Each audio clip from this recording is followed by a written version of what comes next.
ሰላም ጤና ይስጥልን በመላው ዓለም የምትገኙ የኢትዮጵያ ኦርቶዶክስ ተዋሕዶ ቤተክርስቲያን የመገናኛ ብዙሃን ተከታታዮች ይህ ዜና ቤተክርስቲያን ነው።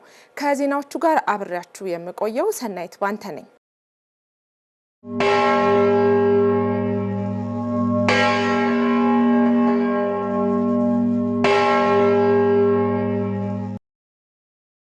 ወደ ቀዳሚ ዜናችን እንለፍ።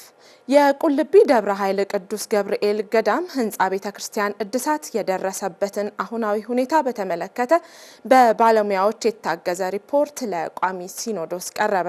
ሙሉቀን ሐሰን የቁልቢ ደብረ ኃይል ቅዱስ ገብርኤል ገዳም እድሳት የደረሰበትን አሁናዊ ሁኔታ በተመለከተ ለቅዱስ ፓትርያርኩና ለብፁዓን አባቶች መግለጫ ቀረበ። የቁልቢ ደብረ ኃይል ቅዱስ ገብርኤል ገዳም እድሳትን አስመልክቶ በተሰጠው መግለጫ ላይ ብፁዕ ወቅዱስ አቡነ ማትያስ ቀዳማዊ ፓትርያርክ ርዕሰ ሊቃነ ጳጳሳት ዘኢትዮጵያ ሊቀ ጳጳስ ዘአክሱም ወእጨጌ ዘመንበረ ተክለ ሃይማኖት፣ ብፁዕ አቡነ ሳዊሮስ የጠቅላይ ቤተ ክህነት ዋና ስራ አስኪያጅ፣ የምዕራብ ሸዋና የሸገር ከተማ ሀገረ ስብከት ሊቀ ጳጳስ፣ ብፁዕ አቡነ ዲዮስቆሮስ የቅዱስ ሲኖዶስ ዋና ጸሐፊ፣ የራያ ሀገረ ስብከት ሊቀ ጳጳስ፣ ብፁዕ አቡነ ሳዊሮስ የቴክሳስ ሀገረ ስብከት ሊቀ ጳጳስ፣ ብፁዕ አቡነ ይስሐቅ የወላይታ ሀገረ ስብከት ሊቀ ጳጳስ ተገኝተዋል።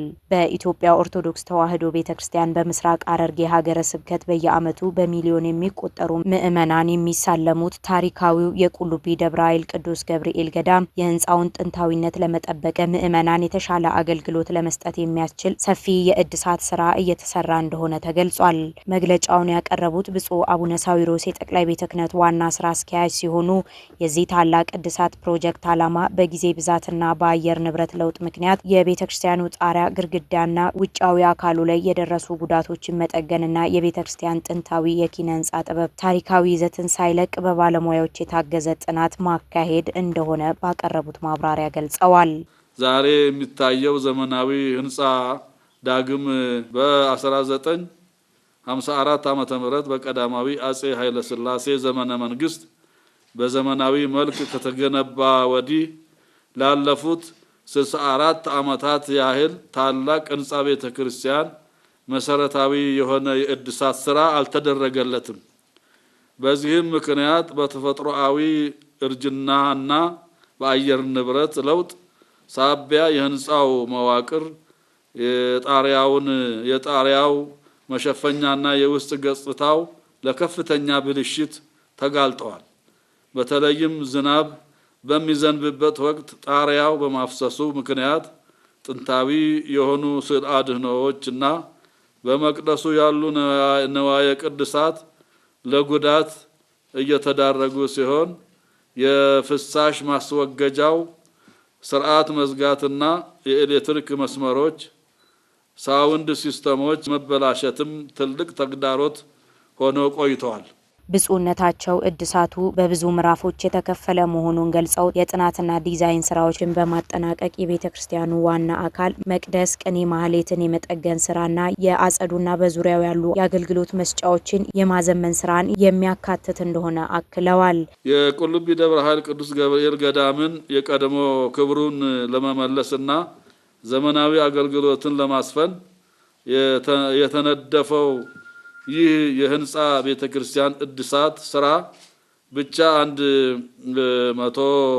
134 ሚሊዮን ብር በጨረታ አሸናፊ ለሆነው ኮንትራክተር ተሰጥቶ በአሁኑ ወቅት የእድሳት ስራው አዶር ኮንስትራክሽን ተቋራጭነትና በፋሲል ጊዮርጊስ ኮንሰልቲንግ አማካሪነት በይፋ ተጀምሮ በመከናወን ላይ ይገኛል። የግንባታ ስራውም የታቀደለትን ጊዜ ጠብቆ እንዲጠናቀቅ በሁለት የሥራ ፈቃድ ቀንና ሌሊት በትጋት እየተሰራ ይገኛል። ግንባታውን እስከ መጨረሻው ሐምሌ 2018 ዓ.ም የቅዱስ ገብርኤል በዓል ድረስ አጠናቆ ለምእመናን አገልግሎት ክፍት ማድረግ ነው። በዚህም መሰረት ታቦቱ ገብቶ ስርዓተ አምልኮ የሚፈጸምበትን የቤተ መቅደሱን የውስጥ ክፍል እስከ በዓሉ ድረስ ቅድሚያ ሰጥቶ በማጠናቀቅ ለአገልግሎት ዝግጁ ለማድረግ ታቅዷል። ቀሪው የህንጻው የውጭ አካልና ሌሎች ስራዎች ደግሞ ከሐምሌ በዓል በኋላ ተከታትለው የሚጠናቀቁ ይሆናል። በመግለጫው ላይ ማብራሪያ ያቀረቡት የእድሳቱ ኮሚቴዎች ወጪና ገቢን በተመለከተ ከጋዜጠኞች ለተነሳላቸው ጥያቄ ማብራሪያ ሰጥተዋል። ከትራንስፓረንሲና ከቁጥጥር አንጻር ስናየው ደግሞ ዋናው እንግዲህ መጽሐፍ ቅዱሳችንም ሰው ገንዘቡ ባለበት ልቡ በዛ ነው ስለሚል የመጣው ገንዘብ የተሰበሰበው ገንዘብ ለተባለለት ዓላማ መዋሉን የሚያሳይ ግልጽነትና ተጠያቂነት ያለው አሰራርም ዘርግተናል። ከነዚህ መካከል አንደኛው የሚሆነው በማናቸውም መንገድ ገንዘቡ የሚሰበሰበው ቀጥታ በባንክ ነው የሚሆነው። ለዚሁ ሲባል የተከፈተ ለእድሳቱ ብቻ ተብሎ የተከፈተ የባንክ ሂሳብ አለ። እዚህ ላይ የተዘረዘሩት ሌሎችም ተጨማሪዎች ይኖራሉ። በእነዚህ ነው ገቢ የሚሆነው። ስለዚህ ከማንኛውም ሰው ጋራ የሚነካካበትና የሚገናኝበት መንገድ አይኖርም። ዋንስ ደግሞ ባንክ ገቢ ከተደረገ በኋላ ከዛ በኋላ ያለው የቁጥጥር ስርዓት ቀላል ስለሚሆን ማለት ነው። ከዛ ውጭ የሚወጡ ወጪዎች በደረሰኝ ነው የሚወጡት። ለምን ወጪ እንደሚወጡም ይታወቃሉ። እነዛ ወጪዎችም ደግሞ ግልጽነትና ተጠያቂነት ባለበት መንገድ ስርዓቱን ጠብቆ የጠቅላይ ቤተ ክህነቱም አሰራር አለ። በዚሁ አጋጣሚ እንግዲህ አካውንቶቹ የሚንቀሳቀሱት በጠቅላይ ቤተ ክህነት ፈራሚዎች ነው። ይሄውም በብፁዕ አቡነ ሳዊሮስና በብፁዕ አቡነ ዲዮስቆሮስ ፈራሚነት ነው የሚንቀሳቀሰው። ስለዚህ ከሌላ ገዳማትና አድባራት ለየት የሚያደርገው አንዱ ይሄ ነው። ከግልጽነትም ከተጠያቂነትም ከትራንስፓረንሲም አንጻርና ከቁጥጥርና ብሩም በምንም አይነት መንገድ ለምንም አይነት ብክነት የማይጋለጥ መሆኑን የሚያሳየው አንዱ ይሄ ነው ማለት ነው። ስለዚህ የገንዘቡን አሰባሰብ እኛ በትክክል በተለያዩ መንገዶች ሰብስበን እናስገባለን። ለተባለለትና ለሚገባው ወጪ ተደርጎ ስራዎች እንዲከናወኑ ይደረጋል ማለት ነው። ብፁዕነታቸው በመግለጫቸው ላይ እንዳሉት ለዚህ ግዙፍ ፕሮጀክት ስኬት ምዕመናን በጸሎት በጉልበትና በገንዘብ ድጋፍ እንዲያደርጉ ጥሪ አቅርበው በሀገር ውስጥም ሆነ በውጭ ሀገር የሚገኙ ኢትዮጵያውያን በገዳሙ ስም በተከፈቱ የባንክ ሂሳቦች አማካይነት የድርሻቸውን እንዲወጡም ጥሪ አቅርበዋል። በወንጌል ሕይወታችን ሆነ በሚል መሪ ቃል ሶስተኛው ሀገር አቀፍ የስብከተ ወንጌል ቀን በቀጣይ ሳምንት በተለያዩ መርሃ ግብሮች እንደሚከበር ተገለጸ። የመንበረ ፓትርያርክ ጠቅላይ ቤተ ክህነት የስብከተ ወንጌልና ሐዋርያዊ ተልእኮ መምሪያ የቅድመ ዝግጅት ስራዎች መጠናቀቃቸውን አስታውቋል። ሰላም አምባይ በቅዱስ ሲኖዶስ ምልአተ ጉባኤ ውሳኔ መሰረት መከበር የጀመረው ሀገር አቀፍ የስብከተ ወንጌል ቀን ዘንድሮ ለሶስተኛ ጊዜ ሊከበር ቀናት ቀርተውታል። መምሪያው ሚያዝያ 13 ቀን 2018 ዓ.ም በሰጠው ጋዜጣዊ መግለጫ መርሃ ግብሩ በሚያዝያ 18 እና 19 ቀን 2018 ዓ.ም በሁለት ዋና ዋና ክፍሎች ተከፍሎ እንደሚከናወን አስታውቋል። በወንጌል ኮነ ሕይወትነ በወንጌል ሕይወታችን ሆነ በመንበረ ፓትርያርክ ጠቅላይ ቤተ ክህነት የስብከተ ወንጌልና ሐዋርያዊ ተልእኮ የስብከተ ወንጌል ቀን በቅዱስ ሲኖዶስ ምልአተ ጉባኤ ውሳኔ መሰረት መከበር ከተጀመረ የዚህኛው ዓመት ማለት ነው ለሶስተኛ ጊዜ ሲሆን በዚህ በጀት ዓመት ከሚያዝያ 18 ቀን እስከ ሚያዝያ 19 ቀን 2018 ዓመተ ምህረት ለሁለት ቀናት የሚከናወን መርሃ ግብር ነው። የመጀመሪያው ቀን መርሃ ግብር ቅዳሜ በአዲስ አበባና በሸገር ከተማ በሚገኙ 12 በተመረጡ አድባራትና ገዳማት የሚከናወን ይሆናል። በእነዚህ ታላላቅ ጉባኤያትም መምህራን ወንጌልና ዘማሪያን መንፈሳዊ አገልግሎት እንደሚያቀርቡ ተጠቁሟል። በአዲስ አበባ ሀገረ ስብከት ውስጥ በስምንቱ ክፍላተ ከተማ ቤተ ክህነት በተመረጡ 9 አድባራትና ገዳማት ማለትም በአራዳ ጉለሌ ክፍላተ ከተማ በጥርሃርያም ቅዱስ ሩፋኤል ቤተ ክርስቲያን በየካ ክፍለ ከተማ በየካ ደብረ ሳይል ቅዱስ ሚካኤል ቤተ ክርስቲያን በአዲስ ከተማ ልደታና ቂርቆስ ክፍላተ ከተማ ቤተ ክህነት በማይደረ ስብሐት ቅድስት ልደታ ለማርያም ቤተ ክርስቲያን በኮልፌ ቀራኒዮ ክፍለ ከተማ በአየር ጤና አንቀጸ ብርሃን ቅድስት ኪዳነ ምሕረትና በደብረ ምጥማቅ ቅዱስ ፊልጶስ አብያተ ክርስቲያናት እንደዚሁም በለሚ ኩራ ክፍለ ከተማ በጎሮ ደብረ ምሕረት ቅዱስ ገብርኤል ካቴድራል በቦሌ ክፍለ ከተማ በቦሌ ገርጂ ደብረ ገነት ቅዱስ ጊዮርጊስ ካቴድራል እንደዚሁም በአቃቂ ቃሊቲ ክፍለ ከተማ በቃሊቲ መካነ ብርሃን ቅዱስ ገብርኤል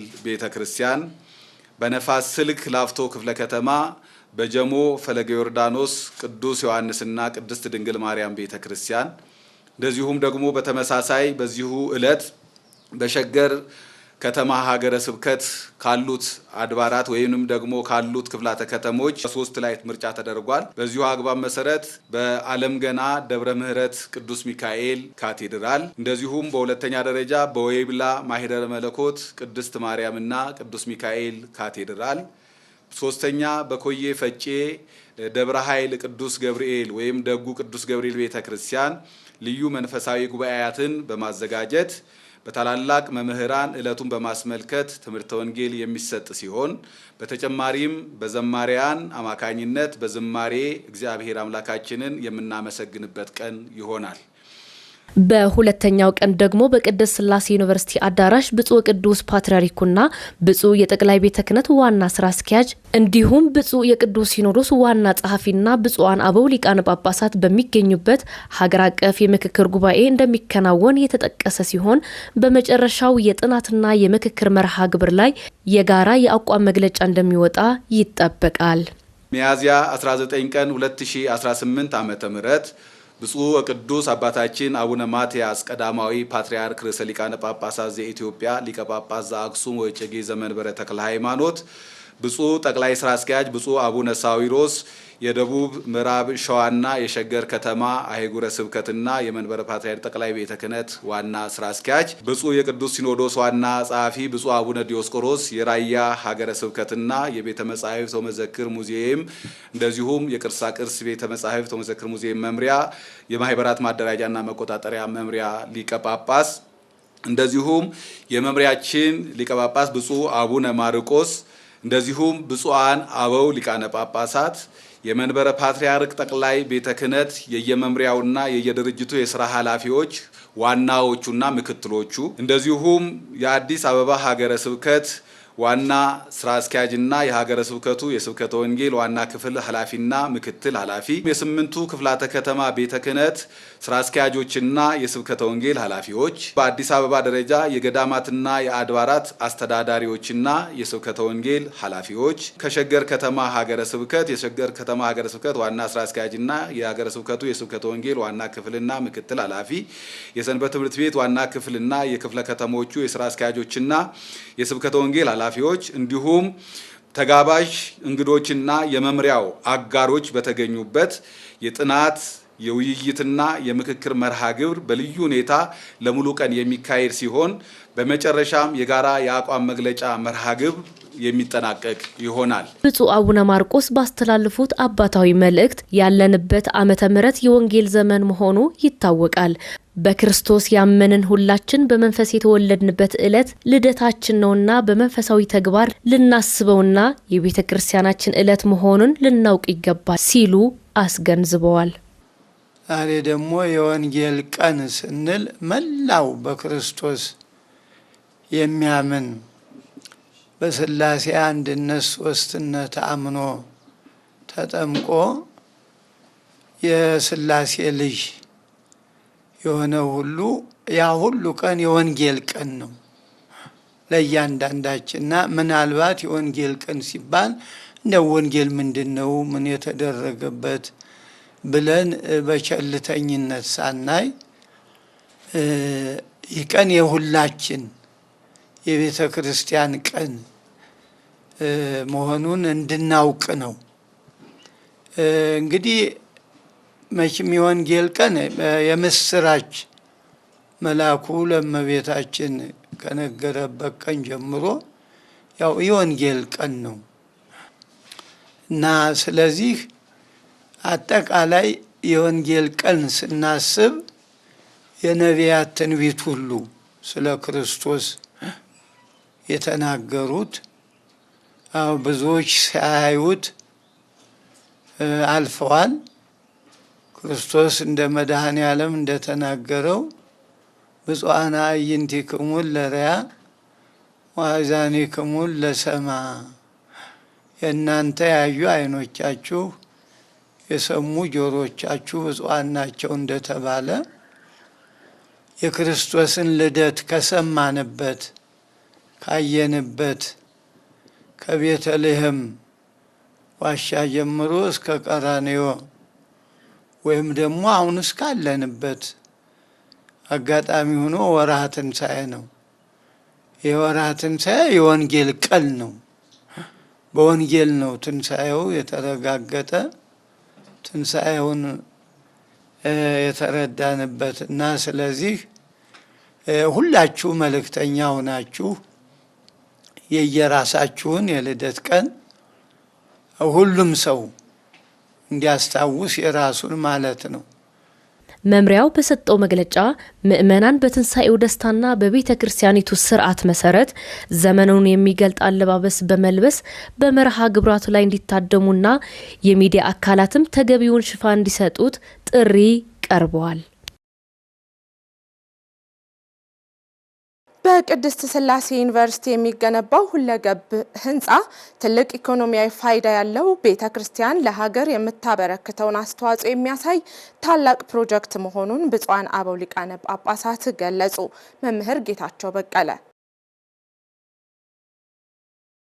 የቅድስት ሥላሴ ዩኒቨርሲቲ የመማር ማስተማር ሂደቱን ለማሳደግ ባለ 10 ወለል የህንፃ ግንባታ ማስፋፊያ ፕሮጀክት እየተሰራ እንደሚገኝ ይታወቃል። ይህንን ታላቅ ፕሮጀክት ሚያዝያ 13 ቀን 2018 ዓ.ም ብፁዓን አበው ሊቃነ ጳጳሳት በስፍራው ተገኝተው የህንፃው ደረጃ ያለበትን ሁኔታ ተመልክተዋል። ብፁዕ አቡነ ገሪማ የጌዶ ኮሬ ቡርጂ ሀገረ ስብከት ጳጳስ እንደተናገሩት ይህ ሁለገብ ህንፃ ተማሪዎች የሚማሩበት የገቢ ምንጭም የሚያመጣ ነው። ለሀገር የሚጠቅም ትልቅ ኢኮኖሚያዊ ፋይዳ ያለው ቤተክርስቲያን ለሀገር የምታበረክተውን አስተዋጽኦ የሚያሳይ ነው ሲሉ ገልጸዋል። ይህ ህንፃ ገቢ ማስገኛ ብቻ አይደለም፣ ተማሪዎች የሚማሩበትም ነው። ዓላማው ብዙ ነው። ከታች ከፓርኪንጉ ጀምሮ እንዳየነው ዘመናዊ ፓርኪንግ እንደሆነ ነው እየተነገረን ያለ። ያ ደግሞ ወሳኝና በዚህ አካባቢ ደግሞ እጅግ አስፈላጊ ነገር ነው። እንደገና ደግሞ ከሱ ቀጥሎ ወደ ላይ እየተገነቡ ያሉት ነገሮች በዚህ አካባቢ አንደኛ ለሀገር የሚጠቅመው ትልቅ ኢኮኖሚያዊ ፋይዳ አለው። ለቤተ ክርስቲያን ደግሞ በሁሉም መልኩ ቤተ ክርስቲያን ለሀገር የምታሳየውን አስተዋጽኦ ያሳያል። ከዛም አልፎ ደግሞ ቤተ ክርስቲያን በኢኮኖሚ ራሷን ለመቻል እያደረገች ያለውን ጥረት በስፋት ያሳያል ማለት ነው። ስለዚህ ሁሉ ለቤተ ክርስቲያን ትርጉሙ ብዙ ነው፣ ለዩኒቨርሲቲው ደግሞ በጣም ብዙ ነው። ብፁዕነታቸው በዘመናቸው ይሄን አሻራ ማስቀመጣቸው ደግሞ እጅግ በጣም ትውልድ ሲያስታውሳቸው ይኖራል። ብፁዕ አቡነ ጢሞቴዎስን ትውልድ ይኸውና በህንፃው እየተናገረ ሲያስታውሳቸው እንደሚኖር ይሄም ደግሞ ሲያስታውሳቸው ስለሚኖር ለቅዱስ ሲኖዶስም ትልቅ ሸክምን ያወረደ ነው ብዬ ነው ማምነው። ብፁዕ አቡነ ኤልሳ የጅጅጋና የአርሲ አህጉረ ስብከት ጳጳስም እንደተናገሩት እየተገነባ የሚገኘው ሁለገብ ህንፃ በብዙ ፈተና ውስጥ ያለፈ ነው። በብፁዕነታቸው ጠንካራ አመራር ከዚህ የደረሰ የኢትዮጵያ ኦርቶዶክስ ተዋሕዶ ቤተክርስቲያን ህንፃ ነው በማለት ገልጸዋል። ይሄ ህንፃ ቀደም ሲል በነበረው በእውነት ብፁዕ አባታችን አቡነ ፊልጶስ ጀምረው እንደውም እዚህ ደርሷልና ህንፃውን በልዩ ሁኔታ ነው ያየነው። ግሩም የሆነ ህንፃ ነው። እንግዲህ ይሄ የብፁዕ አቡነ ፊልጶስ ብቻ ሳይሆን ጠቅላላ የኢትዮጵያ ኦርቶዶክስ ተዋሕዶ ቤተክርስቲያን ህንፃ ነው። እንግዲህ ሰው አይምሮ ሲሰፋ አይምሮ ሲለማ ለማነጽ አይቸገርም። ብፁዕ አባታችን አቡነ ፊልጶስ አይምሮአቸው የለማ ነው፣ አይምሮአቸው የታነጸ ነው። አይምሮአቸው የታነጸ ስለሆነ አይምሮአቸው የተገነባ ስለሆነ አንዳንድ እንቅፋቶችም ፈተናዎችም ቢኖሩም ያንን ደፍረው ይሄ ህንፃ ዛሬ እዚህ ድረስ አድርሰዋል። አሁን ያየነው ብፁዓን አባቶችም እንግዶችም የቦርድ አመራሮችም ባሉበት ስንጎበኘው ልዩ የሆነ እጹብ የሆነ ህንፃ ነው የጎበኘን። ስለዚህ በቀጣዩ ለትልቅ ተስፋ አለን ማለት ነውና ይህን ስላየን እጅግ እግዚአብሔር እናመሰግናለን። ጥሩ ነገር ነው ያየነው። ብፁዕ አቡነ ጢሞቴዎስ የዳውሮ ኮንታ ሀገረ ስብከት ጳጳስም እንደገለጹት ይህ ቦታ እውቀት የሚገኝበት ነው። ቤተክርስቲያን የተማረ ኃይል የምታወጣበት ተቋም በመሆኑ በዚህ ቦታ እንደዚህ አይነት ፕሮጀክት መሰራቱ ለቤተክርስቲያን ትልቅ ደስታ ነው ሲሉ ገልጸዋል። ስራው እያንዳንዱ ስራ እንዲሰራ የሚያደርገው እግዚአብሔር ነውና በዚህ መሰረት በውጭ ስንመለከት ይህን ያህል ያደገ ይህን ያህልም የተሰራ አይመስልም።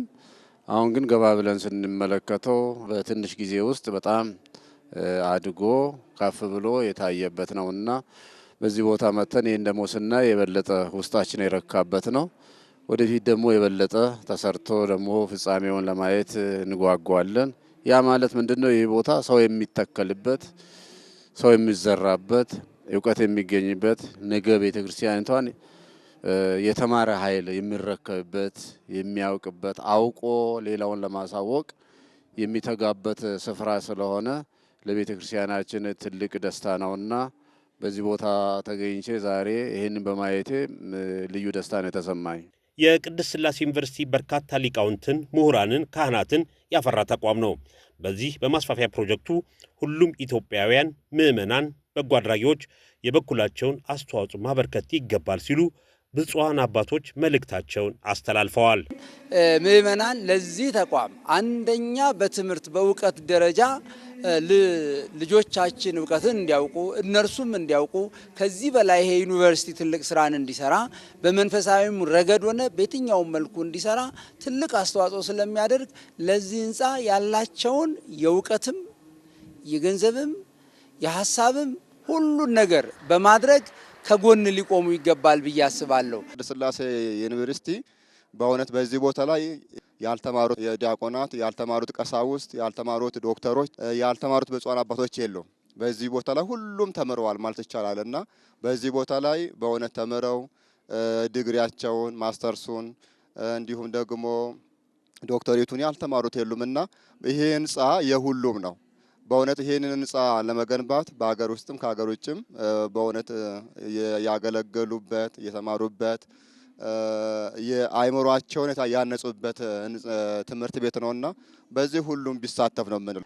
ቤተክርስቲያኒቷ ስራ የምትሰራው ይሄንም እያደረገች ያለችው ቤተክርስቲያኒቷ ከራሷ ልጆች ነው ከራሷ ኪስ ነውና ይሄንን ተገንዝቦ ደግሞ የዚህ የበረከቱ ተካፋዮች እንዲሆኑ ምእመናን አቅም ያላቸው ጉልበት ያላቸው ዕውቀት ያላቸው ገንዘብ ያላቸው እዚህ ላይ አሻራቸውን ሲያሳርፉ ነገ እኔም ሲሰራበት እንደው አስተዋጽኦ አድርጌያለሁ ብሎ ለመናገርም የታሪክ ባለቤት ለመሆንም ከታሪኩ ደግሞ ሌሎችም መጥተው ቢጋሩበትና ይሄ ቤታችን ነው ልጆቻችን የሚታነጹበት ነው፣ በሌላ በኩል ቅድስት ቤተክርስቲያን ሀብት ንብረት ነውና በዚህ ላይ ዕውቀታቸውን ገንዘባቸውን ጉልበታቸው ሌሎችም እንደው ቢያሳርፉበት ነገ ታሪኩ ይጠብቃቸዋልና ለዚህ ታሪክ ሁሉም መሻማት ማሯሯጥ አለበት ብዬ ነው መልእክቴን ማስተላለፍ ፈልጌ። በተያያዘ ዜና የቅድስት ሥላሴ ዩኒቨርሲቲ ሁለገብ ግንባታ ፕሮጀክት ለባለድርሻ አካላት የግንዛቤ ማስጨበጫ መርሃ ግብር አካሂዷል። መምህር ጌታቸው በቀለ ኢንጂነር ኤልያስ ደፋልኝ የአትሮንስ አርኪቴክቶች አማካሪ ድርጅት ባለሙያ እንደተናገሩት የህንፃ ግንባታ ማስፋፊያ ፕሮጀክቱ የግንባታ ቦታ 2760 ሜትር ስኩዌር ሲሆን ጠቅላላ የወለሉ ስፋት 23000 ሜትር ስኩዌር ላይ ያረፈ ሁለገብ ህንፃ የትምህርትና የገቢ ማስገኛ ፕሮጀክት መሆኑን አስረድተዋል። አሁን የቅድስት ሥላሴ ዩኒቨርሲቲ ፕሮጀክት ያለበት ደረጃ አሁን ከታች ከመሰረት ጀምረን ሁለተኛ ፎቅ ላይ ደርሰናል። ጠቅላላ 2700 ካሬ ሜትር ላይ የሚያርፍ ነው። ብዙ ነው ኤሪያው 10 ወለል ማለት ነው። ቤዝመንት ፕላስ ግራውንድ ፕላስ 10 ወለል ነው። ጠቅላላ 23000 ካሬ ሜትር ላይ የያዘ የአካዳሚክ እና የገቢ የማስገኛ ክፍሎች ያሉበት ነው። የመሰረቱን ነገር ጨርሰን የአንደኛ ፎቅ እና ሁለተኛ ፎቅ ግንባታ ገንብተን ስትራክቸሩን ጨርሰን ያለነው ሆኖ ቀጣዩ ያሉት ፎቆች ደግሞ እንቀጥላለን። ምንድነው ይሄ እንግዲህ የአንደኛ የፐብሊክ ፕሮጀክት ነው፣ የህዝብ ነው፣ የምዕመናን ፕሮጀክት ነው፣ የቤተክርስቲያን ትልቁ ፕሮጀክት ነው። ቤተክርስቲያን አለኝ የምትለው ትልቁ ተቋም ነው። ስለዚህ ቤተክርስቲያኒቱ ያለችበትን ደረጃ የሚገልጽ ዓለም ያለችበትን ደረጃ የሚገልጽ እንዲሆን ታስቦ ዘመናዊ የሆኑ የክላስ ሩሞች፣ ስማርት ክላሶች፣ አዳራሾች ዘመናዊ ሆኑ በዘመናዊ መልክ የተሰሩ ነገሮች ይኖሩታል። ከውጫዊ ገጽታው ደግሞ የቤተክርስቲያኒቱን ነገር የሚገልጹ የቤተክርስቲያንን ምልክት የሆኑ ቤተክርስቲያናዊ ኢትዮጵያዊ የሆነ የፋሳዶቹን ግድግዳዎችም ላይ ምልክቶችን አንድ ሰው በሚያይበት ጊዜ ይሄ የኢትዮጵያ ነው፣ ይሄ የኢትዮጵያ ኦርቶዶክስ ተዋሕዶ ቤተክርስቲያን ነው፣ ይሄ የዩኒቨርሲቲ ነው፣ የመንፈሳዊ ዩኒቨርሲቲ ይመስላል የሚል እይታዎች አሉት። ውጭ አርኪቴክቸራሊ ስነ ውበቱ ተጠብቆ እንዲሰራ የቤተክርስቲያኒቱን ትውፊትን እንዲያመለክት ሆኖ የታሰበና የተሰራ ህንጻ ነው። ኢንጂነር ያሬድ ደመቀ የህንጻ ተቋራጩ ድርጅት የፕሮጀክት ማኔጀር እንዳብራሩት ፕሮጀክቱ ለዩኒቨርሲቲው ከሚሰጠው ጥቅም በተጨማሪ ዘመኑ በፈቀደው አዲስ ቴክኖሎጂ የሚሰራው የልህቀት ማዕከል ለሀገሪቱ ገጽታ ግንባታም ከፍተኛ አስተዋጽኦ ያበረክታል ብለዋል። አሁን እንዳያችሁት እንግዲህ ፕሮጀክቱ ሙሉ ለሙሉ በሚባል ሁኔታ የመጀመሪያው የመሬት ጠረጋ ስራ ከዛ ደግሞ የመሰረት ስራው ተጠናቋል። ከዛም በተጨማሪ በምድር ላይ የሚያስፈልጉት ነገሮች የመሸከሚያው መዋቅር ሙሉ ለሙሉ ወጥቷል። በምድሩ ዙሪያ ደግሞ በሚያስፈልገው ሁኔታ ላይ የውሃ ስርገት መከላከያዎች በውስጥ መፋሰሻ የውሃ መፋሰሻዎች ሙሉ ለሙሉ ተሰርቷል። ከምድር በላይ ደግሞ የምድር ላይ ያለው የህንጻው የስክለተን ወይም ደግሞ የስትራክቸር ስራ ተጠናቋል። 100% በሚባል ሁኔታ ላይ አንደኛ ወለል እንደዚህ ደግሞ በሁለተኛው ወለል ላይ ደግሞ የመዋቅር ስራ ወደ ሶስተኛው የሚወቅ ሙሉ ለሙሉ በተጠናቆ ይገኛል። በዚህ በተጨማሪ ደግሞ በውስጡ የተለያዩ የኤሌክትሪክ መስመሮች፣ የውሃ ፍሳሽ መስመሮች ሜጃ፣ የሊፍት አሳንሰሮች ሙሉ ለሙሉ ተጠናቀው ይገኛሉ። በከፊል ደግሞ የቡልኬት ድጋፍ ስራዎች እና የማምረት የማቅረብ ስራዎቹ ተጠናቀዋል። በዚህ ሁኔታ ነው ያለው የህንጻ ግንባታ። ፋይዳውን በተመለከተ ያው እንግዲህ ቤተክርስቲያናን በተለያዩ ቤተክርስቲያናት ስራዎች በመዋቅር ቤተክርስቲያኖች ውስጥ የምሰራውን ስራ አሁን ደግሞ ዘመኑ በፈቀደውና ባለው ሁኔታ ላይ በአዲስ ቴክኖሎጂ በእንደዚህ ሁኔታ ላይ የልህቀት ማዕከል አገልግሎት ሊሰጥ የሚችል ዘመኑን የመጠነ ህንጻ መስራቷ ለአገሪቱም ለይታ ለግንባታ ገጽታ ከፍተኛ አስተዋጽኦ ያደርጋል። ብፁዕ አቡነ ማርቆስ የስብከተ ወንጌልና ሐዋርያዊ ተልእኮ መምሪያ የበላይ ኃላፊ ሊቀ ጳጳስ እንደገለጹት ይህ ህንጻ መገንባቱ የሚያስደስት ነው፣ ለሚመጣው ትውልድም የሚጠቅም ትልቅ ፕሮጀክት ነው ሲሉ ገልጸዋል። በጣም ነው እኔ ደስ ያለኝ። መረዳዳት ነው፣ የናንተው ነው፣ የሌላ አይደለም። እንግዲህ አቡነ ፊልጶስ አይደለም የሌሎችም አይደለም። ለትውልዱ ለሚነሳው ለሚመጣው ትውልድ በተለይ በአሁኑ ጊዜ በእውነት የተሰራው በሚፈርስበት በዚህ ጊዜ እንዲህ ያለ ህንጻ መተካት ይሄ ፈቃደ እግዚአብሔር ነው፣ የሰው አይደለም። እና ስለዚህ አባታችን እውነት ይበርቱ። ብፁዕ አቡነ ፊልጶስ የቅድስት ሥላሴ ዩኒቨርሲቲ የበላይ ኃላፊ ፕሬዝዳንት፣ የደቡብ ኦሞ አሪዞኖች ሊቀ ጳጳስ እንደተናገሩት ይህ ህንጻ በብፁዓን አባቶች ጸሎት እግዚአብሔር እያገዘን ከዚህ ደርሰናል። ይህም የዩኒቨርሲቲው ማህበረሰብ በአንድነት ሆነን በመስራታችን ነው ሲሉ አባታዊ መልእክታቸውን አስተላልፈዋል። እግዚአብሔር እየደገፈን የብፁዓን አባቶች ጸሎት እየረዳን እዚህ ደርሰናል። ከዚያም በላይ ደግሞ በእውነት ይሄ ህንጻ ሳይሆን ዩኒቨርሲቲው፣ መምህራኑ፣ ደቀ መዛሙርቱ፣ ሰራተኞቹ በአንድ በጋራ በመራመዳቸው ያለፉት 4 ዓመታት ተማሪው እንደ ልጅ፣ መምህራኑ እንደ አባት፣ ሰራተኞቹም እንደው እንደ አገልጋይ ሆኖ ደቀ መዛሙርቱ ደግሞ በቃ እንደ ህፃን የሚያጓጓ ይደግ የሚባል ህፃን አለ አይደለ? እንደዚያ ሆነው ነው። አሁን እግዚአብሔር ይመስገን ያ ስላለ ነው ይሄን መስራት የጀመርነው። የህንጻ ግንባታ ማስፋፊያ ፕሮጀክት ስራው ከ40 በመቶ በላይ የተሰራ መሆኑን ባለሙያዎቹ አስረድተዋል። ግንባታው ያለበትን ደረጃ በባለሙያዎች ለብፁዓን አባቶች ገለጻ ተደርጎ የጉብኝት መርሃ ግብርም ተካሂዷል። በመጨረሻም ኦርቶዶክሳውያን ጋብቻቸውን በስርዓተ ቤተ ክርስቲያን በመፈጸም የቅድስት ቤተ ክርስቲያንን አስተምህሮ በህይወታቸው ሊተገብሩ እንደሚገባ አባቶች መምህራን አሳሰቡ። ፈለጉሽ አሻግሬ። አሁን ወቅቱ ዘመነ ፋሲካ እንደመሆኑ መጠን ጋብቻ የሚፈጸምበት ጊዜ ላይ እንገኛለን። በመሆኑም ኦርቶዶክሳውያን ጋብቻቸውን ሲፈጽሙ ጌታችንና መድኃኒታችን ኢየሱስ ክርስቶስ ከእናቱ ጋር እንዲገኝና እንዲባርካቸው በስርዓተ ቤተ ክርስቲያን መፈጸም እንደሚገባቸው ተገልጿል። ከዝግጅት ክፍላችን ጋር ቆይታ ያደረጉት መጋቢ ምስጢር አባ ሰርጸ ሚካኤል ገብረ ማርያም የትርጓሜ መጽሐፍ መምህርና መጋቢ ሃይማኖት ማንያ ቃል በጋሻው የካባዶ የመብርቁ ቅዱስ ሚካኤል የስብከተ ወንጌል ኃላፊ እንደተናገሩት ጋብቻ በቅድስት ቤተ ክርስቲያን ከሚፈጸሙ ምስጢራት መካከል አንዱ መሆኑንና በቃል ኪዳንና በቡራኬ በስርዓተ ተክሊልና በቅዱስ ቁርባን የሚፈጸም እንደሆነና እንደ ቤተ ክርስቲያናችን ስርዓት ለሚጋቡ ሙሽሮች ጸሎት ተደርሶ በስርዓተ ቅዳሴው አማካኝነት የሚስጥራት ሁሉ ማህተም በሆነው በቅዱስ ስጋውና በክቡር ደሙ እንደሚታተሙ ተናግረዋል። ጋብቻ የእግዚአብሔር ስጦታ ነው። ኤደን ገነት እንደተጀመረ መጽሐፍ ቅዱስ ይነግረናል። ስለዚህ የእግዚአብሔር ስጦታ ከሆነ መፈጸምም መመስረትም መቀጠልም ያለበት እግዚአብሔር በፈቀደበት መንገድ ብቻ ነው ማለት ነው። በኦርቶዶክሳዊ ተዋሕዶ ቤተክርስቲያን ጋብቻ ሁለት አይነት መልክ አለው። የመጀመሪያው የሥርዓተ ተክሊል የሚፈጸምላቸው ወይም ደግሞ አክሊል የሚደረግላቸው ሲሆን ይሄ ድንግልናቸውን ለጠበቁ ተጋቢዎች የሚደረግ ሲሆን ሁለተኛው ደግሞ የማዕሰባን ጋብቻ ድንግልናቸውን ላልጠበቁ ተጋቢዎች የሚደረግ አገልግሎት ነው። ጋብቻው ይሄን ነው ገጽ ያለው ማለት ነው።